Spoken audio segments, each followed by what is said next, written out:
Tuhan, kami datang kepadamu, kami memanggil Engkau, dan kami berkata, terpujilah namamu, Allah yang berkuasa penuh atas hidup kami.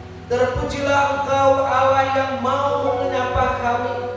Terpujilah Engkau, Allah yang memberikan hidup yang baik bagi kami.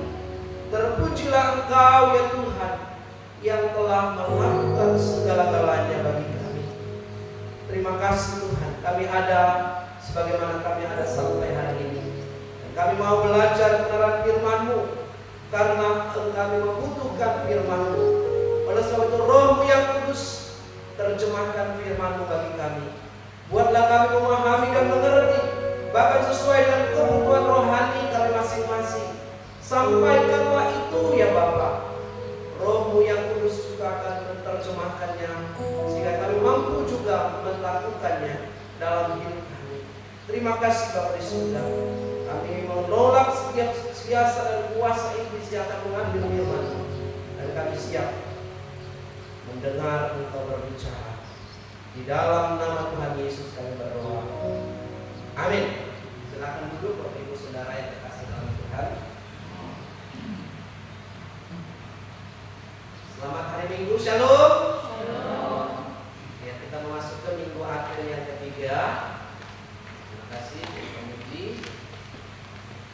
Kita juga mau menyampaikan salam dari Ketua Mawil 14 dan semua majelis dan jemaat GMI Tanah Masuri. Mereka juga sampaikan salam kepada jemaat dan majelis dan pendeta yang ada, yang diaken semua kita di sini. Dan yang sungguh kita kita rasakan sepanjang bulan Desember ini dalam memperingati kelahiran Tuhan Yesus. Ada banyak persoalan di sana sini, tetapi yakinlah, karena itulah bentuk orang hidup. Karena masih hidup ada banyak persoalan, tetapi firman Tuhan akan mengajarkan kepada kita, di dalam Dia ada hidup. Baik saudaraku, mari kita membaca dalam firman Tuhan dari Yohanes pasal yang pertama. Injil Yohanes pasal yang pertama. Kita akan membaca ayat yang pertama sampai ayat yang kelima.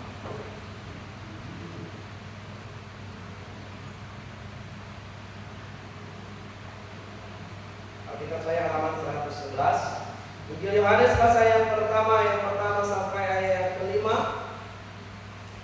Jika Bapak Ibu Saudara sudah menemukannya, kita akan membaca bagian ini.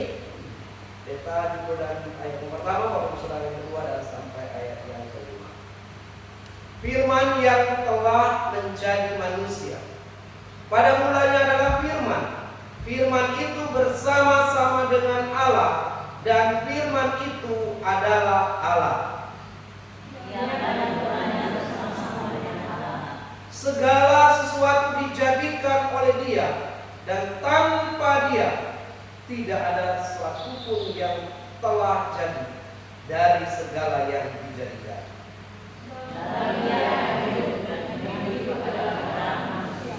Bersama, terang itu bercahaya di dalam kegelapan, dan kegelapan itu tidak menguasainya.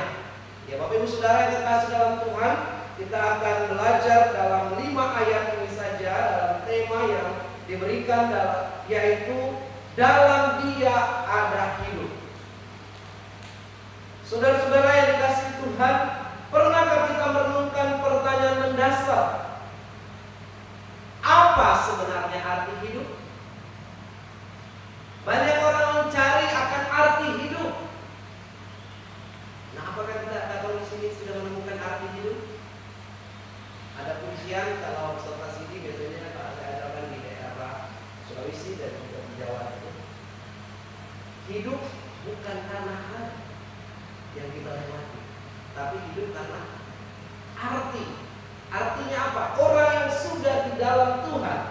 Nah, banyak orang mencari arti hidup di dalam dunia yang semakin kompleks.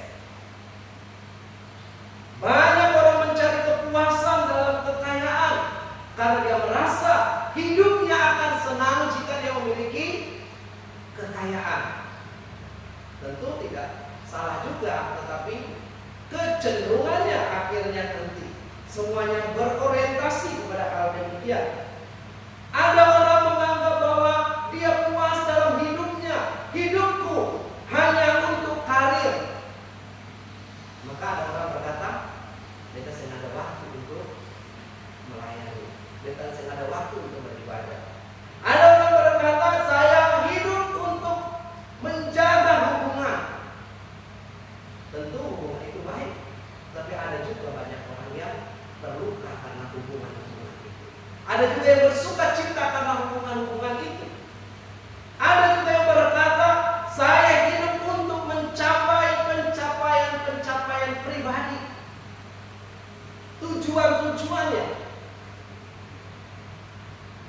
Bapak Ibu Saudara, namun semakin banyak yang kita raih, semakin terasa ada yang hilang. Banyak ada yang kita dapatkan, tetapi juga kita tidak mendapat apa-apa. Seperti seorang pengembara di padang gurun yang melihat fata morgana. Kelihatan ada air yang menyejukkan, yang dari kejauhan nampak. Air yang tampaknya tetapi hanya ilusi. Jadi hari ini firman Tuhan mengajak kita menemukan sumber kehidupan yang sejati, supaya kita hidup ini terasa indah. Hidup ini seperti yang dikehendaki oleh Sang Pencipta kita. Maka Bapak Ibu Saudara, mari kita menemukan sumber kehidupan yang sejati di dalam siapa, yang tidak akan pernah kering. Dan pribadi itu adalah hidup di dalam Kristus. Dalam Dia ada hidup. Maka dikatakan dalam Yohanes 1 ayat 1 sampai 5, nanti kita akan melihat beberapa hal. Yang pertama, firman yang itu disebut kekal. Dan dikatakan pada mulanya adalah firman. Ini disampaikan oleh Rasul Yohanes, membuka Injilnya dengan kalimat yang sengaja menggemahkan dan mengulang kembali. Coba kita baca dalam Kejadian 1 ayat 1. Dikatakan pada mulanya Allah menciptakan langit dan bumi. Nah, pernyataan ini diulangi kembali di dalam Yohanes pasal 1. Namun dia membawa kita lebih dalam sebelum penciptaan alam semesta, sebelum waktu dimulai. Pada mulanya, artinya ada awalnya. Dunia ini ada, tetapi dikatakan dia berasal dari kekekalan itu.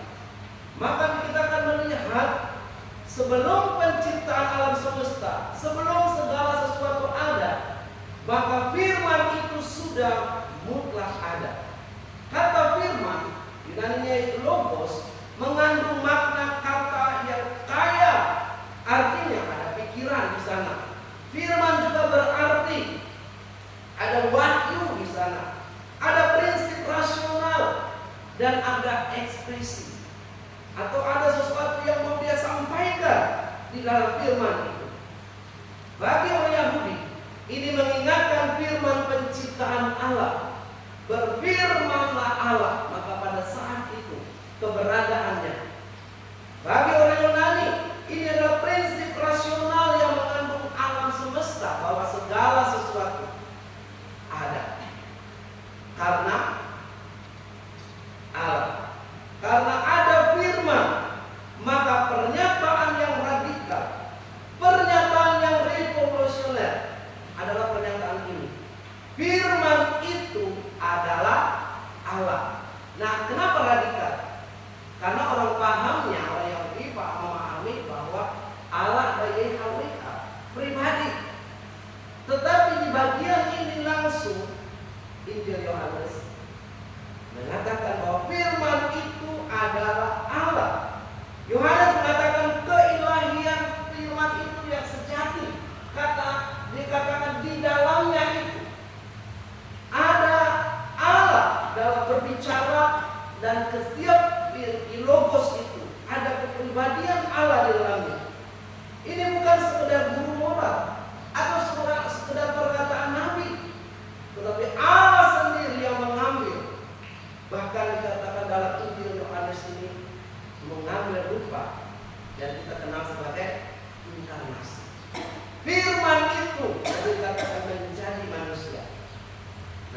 saudara yang kekasih, kita sering ketemu laut, tapi yang tahu sungai tentu tidak pernah melihat sungai.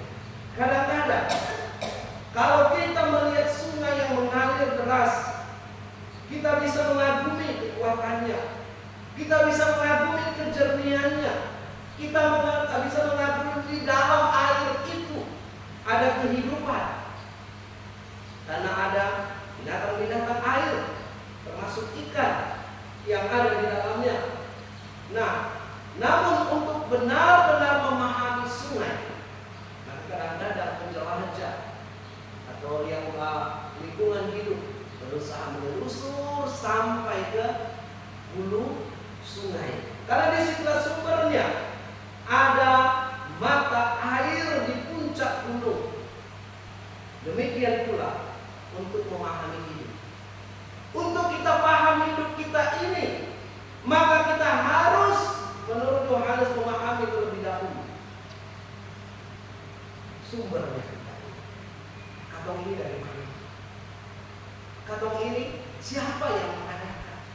Maka dikatakan bagian ini, Kristus, firman yang menjadi manusia, firman yang ilahi, firman yang sebagai agen penciptaan segala sesuatu. Coba kita lihat kembali. Segala sesuatu dijadikan oleh Dia, dan tanpa Dia tidak ada sesuatu pun yang telah jadi dari segala yang dijadikan. Maka ayat 3 ini, Yohanes sebagai rasul menyampaikan bahwa pentingnya memahami kita semua ada karena Kristus. Tanpa Kristus, Allah yang terletak di dalam Tritunggal itu, keilahiannya, maka apalah artinya kita? Maka dunia perlu dan membutuhkan Kristus. Rasul Paulus pun mengingatkan di dalam Kolose pasal 1 ayat 16 sampai 17 bahwa kita hidup, kita bergerak, kita ada karena Dia. Kristus bukan hanya pencipta, tetapi juga pemelihara. Dia menopang, dan tak sadar atau tidak sadar, atau semua terpelihara karena Kristus hari ini. Amin. Kita ada karena Kristus yang menopang, memelihara. Bahkan dikatakan setiap atom di dalam dunia keilmuan, setiap galaksi di alam semesta ini, setiap detik jantung yang paling dalam dari jantung kita masing-masing dan jantung dari anak kecil sampai orang dewasa, semua bergantung pada kuasa yang menopang. Karena ada orang atau ada benda yang namanya jantung, kalau tidak melekat pada tubuh, kemudian tidak ada kehidupan. Jadi jika segala sesuatu diciptakan oleh Dia, maka hidup kita pun berasal dari Dia. Kita bukan produk evolusi. Kita pernah dengar itu dan kita biasa dibahas di kelas katekisasi, manusia itu diciptakan, bukan berevolusi dari kera berubah terus akhirnya menjadi manusia. Walaupun dari Charles Darwin pun pada akhir hidupnya tidak mengakui maksudnya mulai meninggalkan pemahaman pertama, tapi dia pertama mengatakan manusia itu berasal dari kera. Mau kita disebut dari kera nenek moyang kita? Tidak, karena dikatakan Alkitab jelas kita diciptakan apa? Segambar dan serupa. Jadi di dalam penatuan dia ada Kristus dan ada gambar Allah. Demikian juga dalam diri kita. Maka Bapak Ibu Saudara yang kekasih dalam Tuhan, kalau begitu, mengapa pentingnya kita melihat bahwa dalam Dia ada hidup? Kenapa kita harus pahami demikian? Karena Dia sudah menciptakan. Maka dikatakan kita berasal dari produk yang sama. Allah menghendaki kita ada di dunia ini, dan tujuan kita hidup ini harus kita pahami, harus mengerti Tuhan, apa tujuan beta hidup? Kita bukan asal-asalan. Kita bukan hanya ya karena saya ada di Ambon, ya sudah di Ambon sama. Karena saya ada posisi ini, ya begini saja. Tetapi dikatakan ada tujuan Allah menciptakan kita. Maka Dia memberikan ruh, memberikan hidup, memberikan semangat, memberikan power itu. Tapi dalam hidup ini tentunya kita tahu bersama. Maka kita perlu belajar dalam Dia ada hidup, karena dikatakan bahasa Yunaninya zoe. Di sini bukan sekedar keberadaan biologis, ada, tetapi hidup yang sepenuhnya, hidup yang berkualitas kekal. Karena ada orang menganggap hidupnya yang berkualitas. Maksudnya bagaimana Pak Pendeta? Ya, ada orang bilang dia sampah masyarakat. Pernah nggak dalam masalah? Padahal di hadapan Allah tidak ada sampah masyarakat. Hanya manusia saja yang menilai kesamanya. Demikian.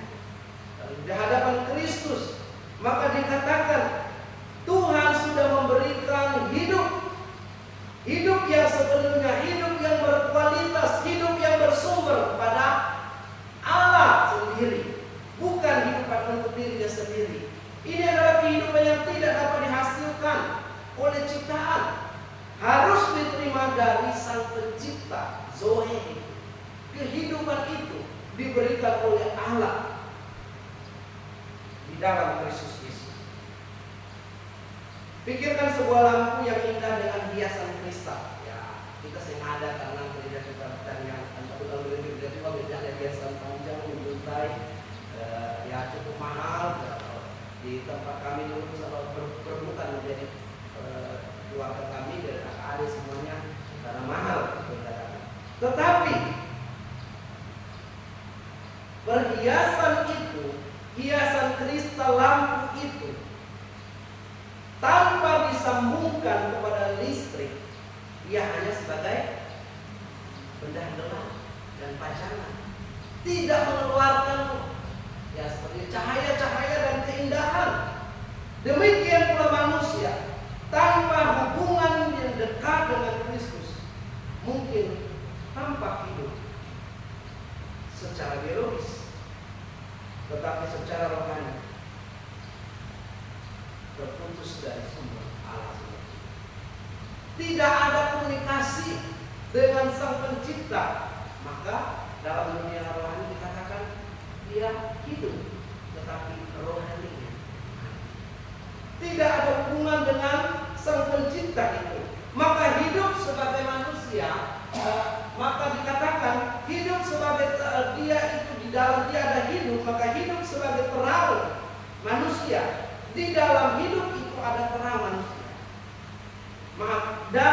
Dan hidup itu adalah terang manusia. Terang memiliki dua fungsi utama: menyingkapkan realitas, membukakan sesuatu sehingga orang memahami di dalamnya, dan mengarahkan atau menunjuk jalan di dalam kegelapan dosa dan kebingungan.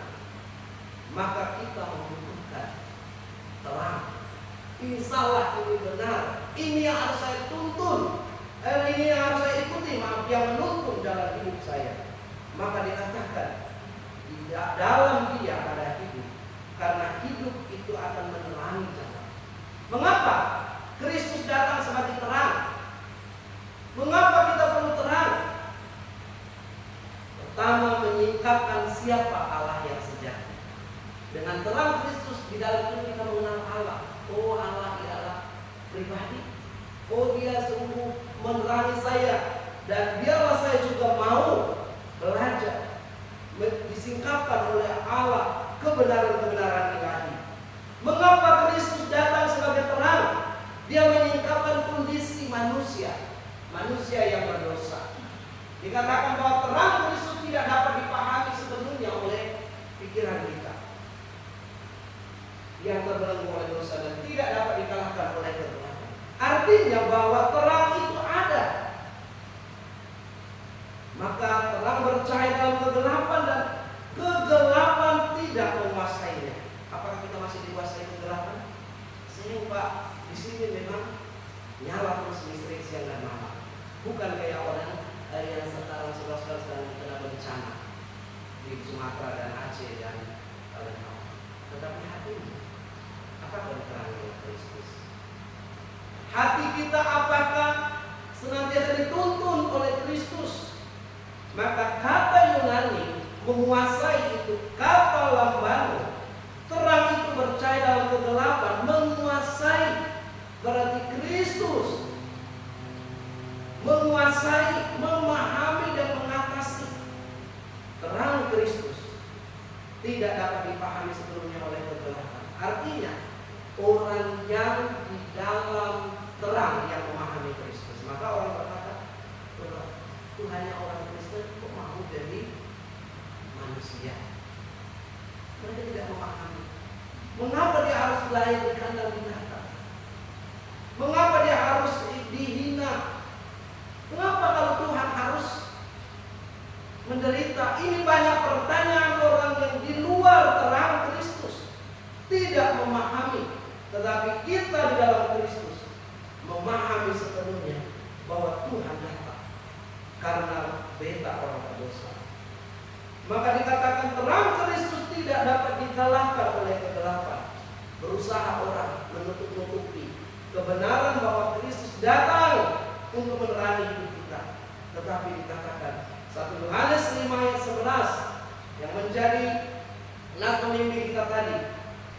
Katakan Bapak Ibu Saudara yang terkasih. Kita bacakan sekali lagi bagi kita.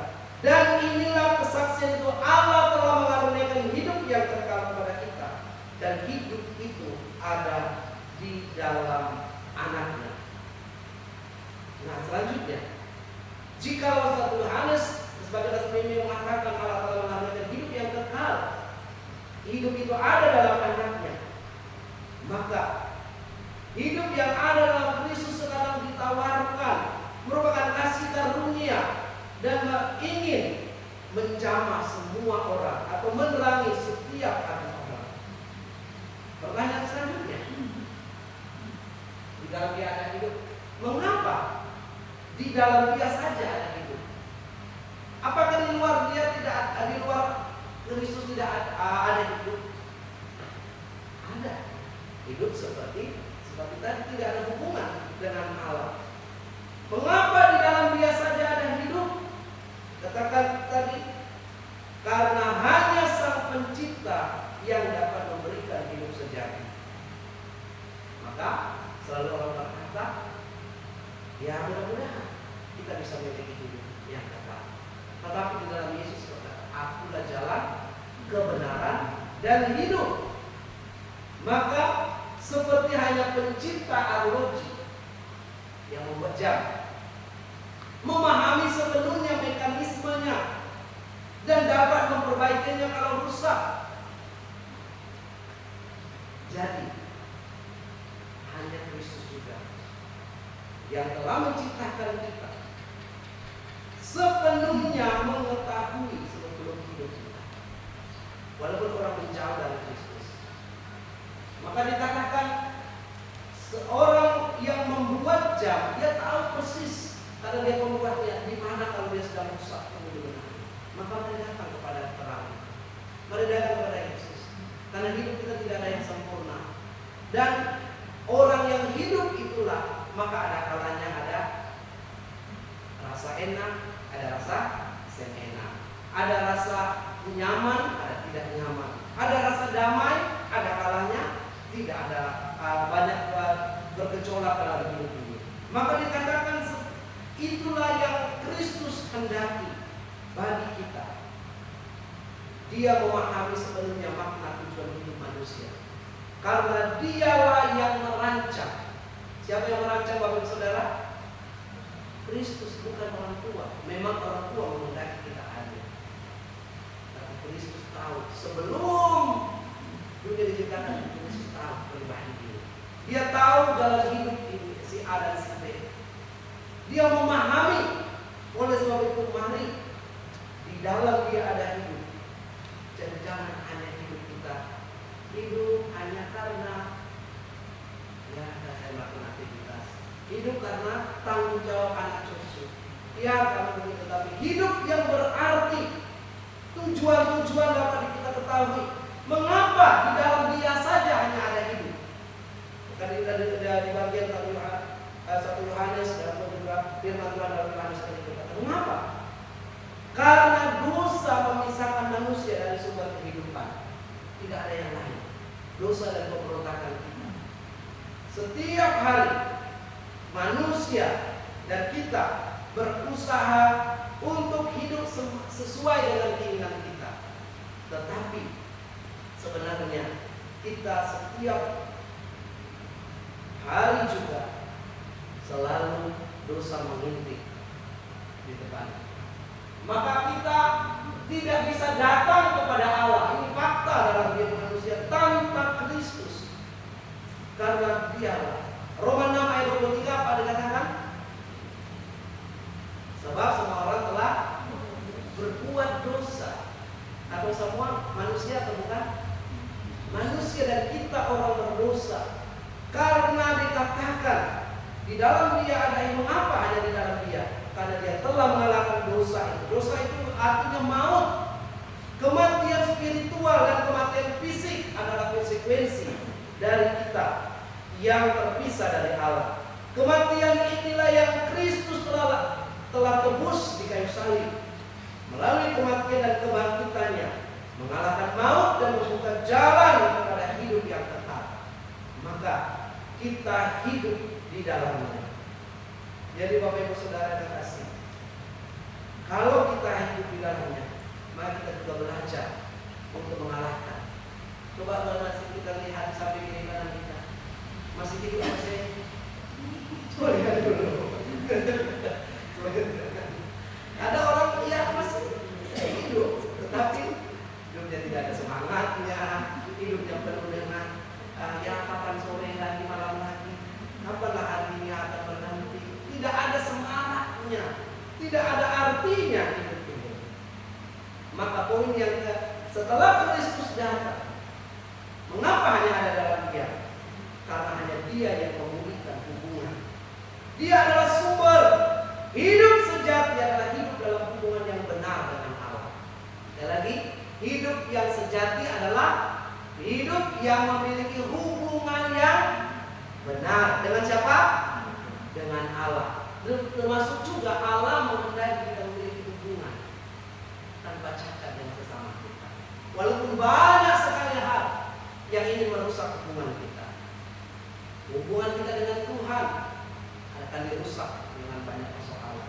Hubungan kita dengan sesama, dengan keluarga, dengan anak-anak, dengan lingkungan akan banyak hal yang sekarang ini kalau daerah Sumatera itu hubungannya rusak dengan alam, dikatakan. Maka dikatakan apa lagunya itu? Alam sudah marah. Apa benar alam marah? Kita tahu juga. Tapi yang jelas karena kesalahan manusia juga curah hujan tinggi dan akhirnya bencana juga besar. Dan nanti ya, mungkin Pak John, Pak Ibu yang akan mudah-mudahan bisa berdoa dan menguatkan saudara-saudara kita yang ada di sana. Nah, di dalam Dia memulihkan hubungan itu, maka seorang anak terpisah dari orang tuanya dalam kerumunan, meski memiliki makanan, meski anak itu memiliki mainan, meski anak itu memiliki tempat tinggal, tapi dia ada kehampaan yang hanya bisa dipulihkan dengan dipeluk oleh orang tuanya. Mengapa? Ada banyak anak-anak yang dia terpisah dengan orang tuanya atau sudah memisahkan diri dengan orang tuanya. Sedangkan sebenarnya satu hal yang dia lakukan, hubungan dengan orang tuanya. Ketika orang tuanya memeluk dia, menerima dia, maka mungkin semua persoalan-persoalan itu akan dia dapat mampu menghadapinya. Demikian juga dengan kita. Allah ingin memulihkan kembali hubungan. Maka Kristus Sang Firman itu datang memulihkan hubungan. Maka kita hanya melalui Yesus Sang Sumber hidup. Di dalam Dia ada hidup, maka dikatakan hanya melalui Yesus. Yohanes 1 ayat 1 selanjutnya dikatakan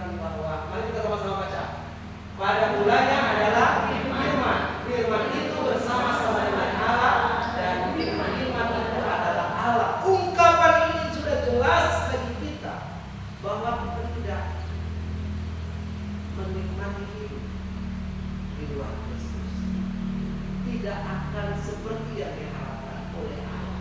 Karena Allah sang firman telah menjadi manusia, mau memiliki hubungan dengan kita. Maka dia menyapa dari masa ke masa, dan sekarang dia menyapa keluarga demi keluarga. Maka TPBI dan KWI tidak asing, terus menyapa keluarga demi keluarga. Nah, sekali lagi saya bilang, banyak keluarga yang retak. Bahkan di Surabaya ada 60% keluarga menurut penelitian beberapa tahun yang lalu dari CNN Christian Network, 60% lebih sudah diambang. Bahkan sudah ada beberapa keluarga yang mendaftarkan kepada pengadilan. Tolong urus dulu urusan kami sedang ada lagi kehidupan di dalamnya. Maksudnya hidup masih. Inilah persoalannya. Tetapi di dalam Kristus, sang sumber hidup itu akan memulihkan kita. Maka berikutnya Bapak Ibu Saudara yang dikasihi dalam Tuhan, kita akan melihat slide yang ke-6 itu Kristus sang firman yang menjadi manusia. Dalam dikatakan bahwa Yesus Kristus tidak hanya sebagai guru moral, dia tidak hanya sebagai seorang nabi, tapi sebagai Allah itu sendiri yang mengambil rupa sebagai manusia. Yohanes mengatakan dengan tegas bahwa firman itu adalah Allah, menunjukkan bahwa dia adalah Allah yang sempurna. Tetapi dia mau menyapa manusia, dia mau memelihara kita, dia mau memegang kita, bahkan segala sesuatu dia ingin topang sampai hari ini. Walaupun ada kalanya orang tidak mau kita, maka ada ilustrasi. Beta sudah sama, beta bisa lakukan sendiri. Padahal mama papanya bilang, misalnya di dalam keluarga, kamu masih butuh bimbingan. Nah, maka demikian juga Allah. Manusia berusaha, saya bisa melakukan ini, saya bisa berdamai dengan sesama, saya bisa lebih efektif dan lebih berguna bagi sesama saya. Tetapi mereka tidak ada hubungan dengan Tuhan. Maka Tuhan bilang, kamu membutuhkan, maka Yesus datang ke dunia. Kita bersyukur bahwa Allah telah menjadi manusia. Maka dikatakan dia, firman itu adalah menunjukkan kepenuhan ilahi. Dia terus menjadi selain pencipta, tetapi memelihara alam semesta, memegang segala sesuatu, dan dia menopang sampai hari ini. Bapak Ibu Saudara yang terkasih, selanjutnya dikatakan bahwa bagaimana sih respon kita ketika kita sudah hidup di dalam Kristus. Responnya 1 Yohanes 5 ayat 11 sampai 12 dikatakan, barang siapa memiliki anak, ia memiliki hidup. Pertanyaannya, bukan anak yang disini maksudnya anak secara fisik yang ada di dunia ini. Apakah kita memiliki Kristus? Amin. Apakah kita masih di dalam Kristus? Allah telah memberikan hidup yang kekal kepada kita, dan hidup itu ada di dalam anaknya. Kalau kita sudah ada hidup di dalam anaknya, Yesus Kristus, maka kita hidup di dalamnya. Bapak Ibu Saudaraku yang terkasih dalam Tuhan Yesus, Allah sungguh luar biasa mengasihi kita, dan Allah rindu supaya kita menerima Kristus dalam hidup kita, mengakui kebutuhan akan sumber hidup, yaitu siapa sumber hidup kita? Kristus. Di dalam Dia, dalam Kristuslah ada hidup itu. Maka selalu datanglah mempercayai Kristus sebagai satu-satunya sumber yang kekal, sumber di dunia ini yang kita peroleh akan berlalu. Dunia bisa berlalu. Bayangkan bangunan yang besar-besar, rumah-rumah, bahkan semuanya diratapi oleh orang-orang yang ada. Kalau saudara kita yang kena, semuanya hilang dalam sekejap jika memang itu tidak kekal. Tapi maka Allah menghendaki kita tetap menerima Kristus setiap hari, berjalan bersama dengan Dia, dan Allah rindu biarlah sungguh kita hidup di dalam, karena di dalam Dia ada. Selanjutnya, Bapak Ibu Saudara yang kasih, seorang teman dikatakan oleh dalam sebuah buku yang saya baca, ketika dia berkata, seorang dokter, Seorang dokter ahli bedah jantung. Suatu hari dia menunjukkan jantung yang diawetkan. Lihat, katanya, organ yang rumit dan indah ini dapat diawetkan. Jantung ini apa fungsinya, Bapak Saudara? Memompa jantung, darah. Di dalamnya ada kehidupan. Coba kalau sudah diraba-raba sama para medis atau orang tua atau dokter atau siapa orang kita, ada jantung, ada detak jantung dan juga nadi, ada kehidupan. Habis, tamat, the end. Demikian juga dikatakan oleh dokter ini. Organ yang rumit dan indah dapat diawetkan, dipelajari, bahkan diganti dengan kemajuan teknologi sekarang. Tapi satu hal yang tidak dapat diberikan, apa? Kehidupan. Kalau barang ini saja kita, walaupun orang memang ambil jantung saya, tapi tanpa Kristus tidak ada kehidupan. Allah lah yang menyediakan kehidupan itu. Jantung itu pernah berdetak, oleh dokter ini bilang. Dia pernah mengalirkan darah, dia pernah mempertahankan hidup seseorang. Tetapi karena ini alat peraga, dia dikasih tunjuk. Sekarang hanya rendah. Ada detak jantungnya? Karena dia tidak ada kehidupan dan sebuah pajangan dan frustrasi. Jadi jantung yang diawetkan jangan sampai dikehidupan. Tidak ada kehidupan. Dan biarlah kita tetap hidup, tetap bergerak, tetap dinamis. Sebagai manusia kita tetap melakukan, gereja ini pun juga harus tetap hidup. Misi selalu kita hidupkan di dalam diri kita. Dan banyak orang yang ada di kota ini. Saya bersyukur kemarin itu di panti asuhan itu kita bisa menemukan banyak juga saudara-saudara kita di sana. Mereka mengenal Tuhan. Mereka tahu Tuhan, tapi apakah mereka sudah memiliki hubungan pribadi dengan Tuhan? Menerima Yesus sebagai Tuhan dan Juru Selamat. Saudaraku yang Tuhan Yesus kasihi, Allah menghendaki supaya kita hidup di dalam zaman sekarang, hidup yang memuliakan Tuhan, hidup yang berarti, hidup yang mencerminkan bahwa kita ini bukan sekedar berdiri.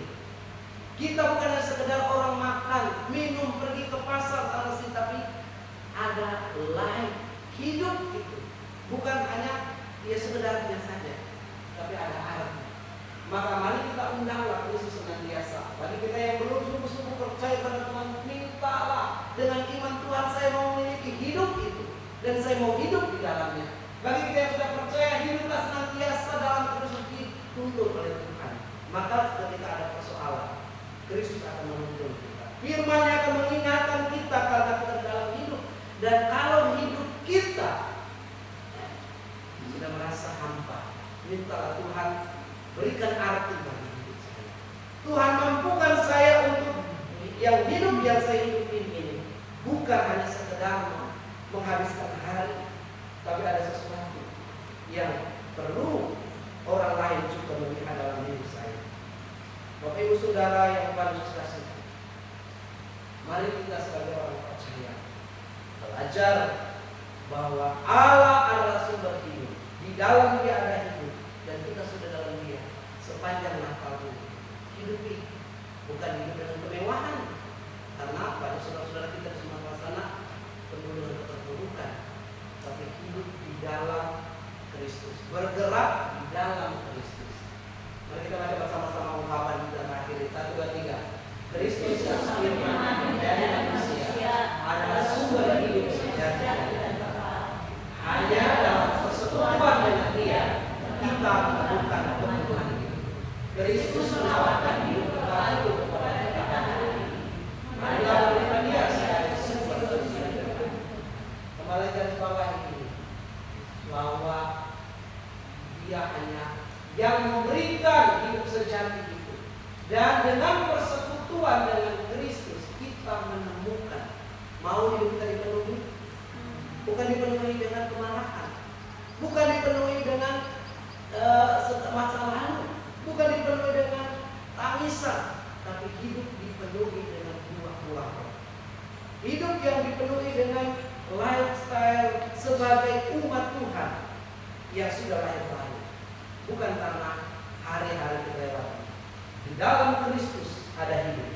maka biarlah kita juga selalu hidup memuliakan Tuhan, bersekutu dengan Dia dan dipenuhi di dalamnya. Mari kita berdoa.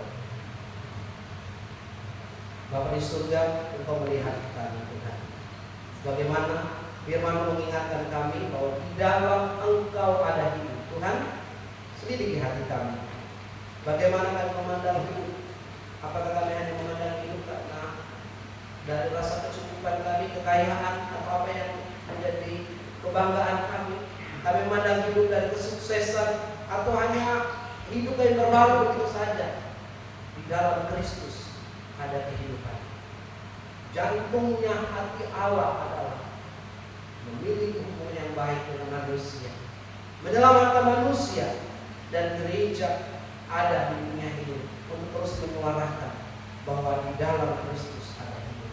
Tolong kami Tuhan untuk memiliki senantiasa persekutuan dengan Engkau, dan tolong kami juga Tuhan untuk dipenuhi dalam Kristus, sehingga hidup kami lebih bermakna tiap-tiap hari, bukan dipenuhi dengan berbagai macam pergumulan dunia ini, tetapi hidup kami dipenuhi dengan buah-buah menyenangkan Engkau, memuliakan Engkau, dan menjadi berkat bagi sesama kami. Ampuni dosa kami Tuhan. Ampuni kami jika kami memandang hidup ini hanya sekedarnya saja, dan tolong kami untuk memandang hidup ini itu yang sangat berarti, dan Engkau menghendaki arti hidup itu diperoleh di dalam Kristus. Kami bersyukur dalam firman-Mu. Ampuni dosa kesalahan hamba dan menyampaikan yang Roh Kudus terjemahkan itu lebih dalam lagi menurut pemahaman dan pengertian kami. Demi dalam nama Tuhan Yesus kami bersyukur atasnya. Amin.